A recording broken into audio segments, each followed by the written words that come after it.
Balbas. Ano, may nangitlog na ba yung RTL mo, Balbas? Oo, nangitlog na. Isa pa lang ang itlog. Pakita mo nga sa amin, Balbas. So, ilang weeks na yung Balbas? Ilang weeks na yung mga manok mo, Balbas? 32 days. 32 days? Ano yun? 45 days? Ito, nangitlog na yung RTL namin. Ilang weeks na yung manok mo na RTL? Ilang weeks na yan? Ilang weeks na ba? 19 o 20? 19. 19 weeks? 19 weeks, may itlog na Anong size siyang itlog, Balbas, sa tingin mo? Anong size yan? Size nito? Mga 7 pa to eh. 7 or 6. 7 or 6. Maliit pa lang. Yung presyo? Oo, yung presyo. So ano yan? Medium, large, jumbo? Medium pa lang to.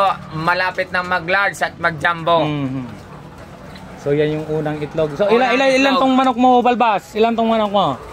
100 to ng RTL. Ready to layer. Yan. Oo. Ito yung pagpakain namin, oh. Sa RTL na manok, ito yung pagpakain namin. Pampaitlog yan ng jumbo, large.